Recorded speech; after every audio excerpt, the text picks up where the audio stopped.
Salut les pirates, le chapitre 1048 est sorti, du coup on va voir ça ensemble comme d'habitude. J'ai trouvé le chapitre génial personnellement, entre Kaido, le flashback, Orochi et Luffy, c'était excellent. Donc restez jusqu'à la fin pour qu'on parle de tout ça ensemble. Donc, avant de commencer, mettez un j'aime pour soutenir la chaîne, abonnez-vous pour rejoindre l'équipage et activez la cloche de notification pour ne pas rater nos prochaines vidéos. Alors, le nom du chapitre est 20 ans, en référence au jour de l'exécution d'Oden, mais aussi au temps d'attente du clan Kozuki pour sa libération par l'Alliance. La cover page, quant à elle, couvre les aventures de Germa. On peut y voir Brûlé et Cracker parler de ceux qui viennent d'arriver à Whole Cake. Brûlé semble dire qu'à travers le miroir, elle voit Ichiji et Reiju. Maintenant, est-ce que c'est bien eux? On en parlera ensemble dans une prochaine vidéo. Donc, maintenant, on passe au chapitre. Alors, ce dernier commence avec le combat de Luffy et Kaido. On voit notamment Momonosuke crier à Luffy qu'il est impossible pour lui de dégager l'île d'Onigashima de la trajectoire de son coup. Mais encore une fois, il se rappelle de sa famille, notamment de sa mère qui lui a dit un jour qu'il sera celui qui rassemblera à nouveau le clan Kozuki. C'est là que Momo trouve la motivation de pousser l'île de toutes ses forces pour éviter le pire. Pendant ce temps, le combat de Luffy et Kaido bat toujours son plein. Kaido raconte à Luffy comment Oden est mort brûlé et lui dit que ce sont eux les héros que le peuple attend depuis maintenant 20 ans. C'est là qu'il nous révèle sa nouvelle forme. On peut voir Kaido se couvrir de flammes en utilisant une technique qui s'appelle le grand brasier du dragon. Le Kari Udon de King ressemble d'ailleurs beaucoup à cette forme de Kaido, qui pourrait en être l'inspiration. Cette technique arrive à brûler Luffy qui avait saisi Kaido au chapitre précédent, mais Luffy ne le lâche toujours pas malgré la douleur. Kaido dit à Luffy que son coup ne le touchera pas, parce que sa main aura fondu avant. Et on voit que l'une des cornes d'Onigashima a carrément fondu au contact de son corps, ce qui retire les deux cornes du crâne étant donné que la première a été victime du Ryukaen de Zoro pendant la bataille du toit.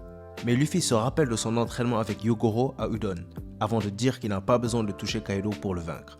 C'est là qu'en disant à Kaido qu'il l'amènera jusqu'au fond des enfers, il déclenche le coup qu'il préparait au chapitre 1047.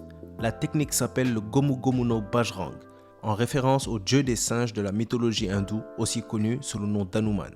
Mais c'est à ce moment que Kaido déclenche aussi une technique, du nom de Kaen Hake, la Bagua des flammes. Une technique qu'il utilise dans sa forme de dragon de flamme, en accélérant vers le coup de Luffy, et c'est là qu'un clash de Haki des rois suit entre les deux. Le choc et les flammes sont tellement intenses que Luffy doit même se protéger avec sa main libre. On nous montre ensuite l'intérieur du château, où on peut voir qu'Usopp, sans faire exprès, a fait tomber par terre Kinemon et Kiku à cause du courant marin. On voit aussi les samouraïs de l'Alliance demander à Luffy de faire tomber Kaido pour que tout puisse se terminer. C'est à ce moment-là qu'on nous donne un flashback sur comment les choses ont changé à Wano après l'exécution d'Oden. Et il y a beaucoup d'éléments intéressants dans ce flashback, mais un en particulier a attiré mon attention, et on va en parler ensemble. Voilà le flashback. Après qu'Oden ait été exécuté, on voit les fourreaux rouges s'enfuir vers Kuri. C'est à ce moment-là qu'Orochi révèle à Kaido l'existence de Momo, ce qui lui fait prendre la décision de partir pour le château afin de l'éliminer.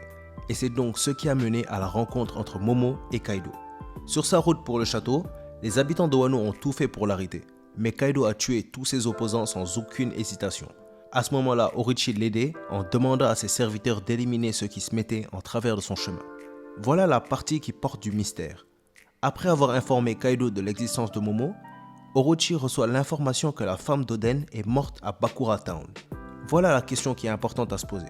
Kaido a réussi à arriver au palais avant que Toki ne puisse envoyer Momo dans le futur, étant donné que Toki et Kaido se sont rencontrés dans le château. Donc comment est-ce qu'Orochi a pu recevoir l'information de sa mort avant même que Kaido n'arrive au niveau du château? Il pourrait y avoir un traître chez Orochi. Ou est-ce que quelqu'un aurait mis en place une fausse scène? Ça pourrait mener à un développement intéressant. Donc donnez-moi vos avis en commentaire sur ce que vous pensez de cette situation. Donc, en recevant cette info, Orochi s'acclame que le clan Kozuki est fini, sans savoir que leur vengeance ne venait que de commencer. C'est ici que ce dernier confronte les daimyo restants de Wano, en leur demandant de les aider dans leur conquête de Wano ou de combattre. Parmi les daimyo, on peut voir Ushimaru Shimotsuki, qui est le daimyo de Ringo, ainsi que ceux qui étaient avec lui lorsqu'il était capturé par Kaido, qui se trouvent être les daimyo de Kuri et Udon. Mais il y a aussi Yasuye, qui était le daimyo de la région d'Akumai à l'époque. Évidemment, ils décident de combattre en disant que leur shogun ne peut être qu'un Kozuki. Ils tentent de venger Oden en attaquant Kaido, mais ce dernier se transforme et terrasse tout le monde sur son passage, pendant qu'Orochi se moque des samouraïs qui tombent au combat. C'est d'ailleurs là que les habitants de Wano ont réalisé, comme Oden, que si Orochi n'avait pas Kaido pour le couvrir, ils auraient pu mettre fin à son règne d'eux-mêmes. Ensuite, on nous montre comment Orochi et Kaido ont pris le contrôle de Wano.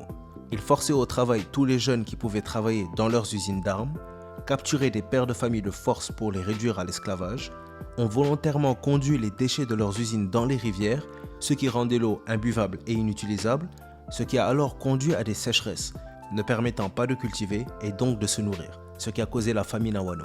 On voit les habitants prier pour qu'on vienne les sauver, ceux qui ont été réduits à l'esclavage travaillent peu importe leur état, ceux qui refusaient ainsi que les rebelles étaient exécutés. Le pire, c'est qu'on voit même Orochi nourrir aux personnes des bisous les smiles et se moquer d'eux en disant qu'ils continueront à sourire même s'ils ont faim et même s'ils perdent toute leur famille. C'est donc ainsi que Wano est tombé sous le contrôle d'Orochi et de Kaido. Oda a fait ce flashback pour nous montrer tous les péchés d'Orochi et Kaido, mais également pour ramener le contexte de la bataille et la raison pour laquelle on se bat, faire tomber ces deux-là. Et on fait un pas de plus vers la victoire puisque le flashback se termine et Korochi, qui est toujours en feu, essaye d'emmener Iori dans la mort avec lui, quand Denjiro arrive et découpe la dernière tête du serpent, ce qui fait tomber la première tête ennemie. Vraiment, bravo à Denjiro qui a sauvé Iori et vengé son seigneur.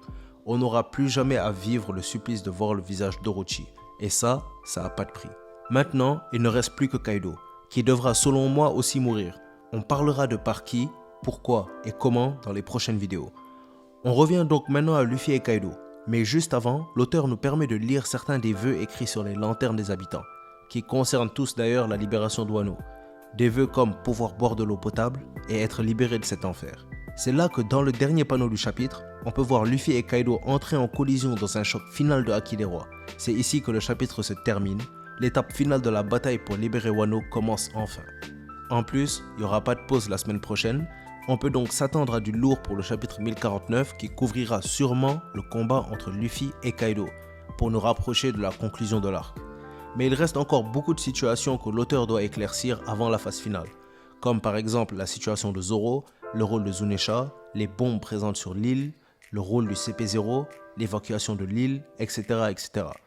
Donc ne paniquez pas, je ne pense pas que les choses se termineront dans l'immédiat. On aura encore de gros moments pour l'arc. Donc, dites-moi ce que vous avez pensé du chapitre et vos prédictions pour le prochain chapitre. Donnez-moi vos avis sur pourquoi Orochi a-t-il été informé de la mort de Toki alors que cette dernière était toujours vivante, et donnez vos avis sur le déroulé du reste des intrigues, mais aussi vos pensées en général. Si vous avez aimé la vidéo ou qu'elle vous a appris quelque chose, mettez un j'aime, abonnez-vous pour rejoindre l'équipage et mettez la cloche de notification pour ne rien rater de nos prochaines vidéos. N'oubliez pas, si on s'est croisé aujourd'hui, c'est le destin qu'il a voulu. La vidéo touche donc à sa fin, merci d'avoir suivi. C'était Manga Monde et comme d'habitude, c'était un plaisir de faire cette vidéo pour vous. A bientôt les pirates.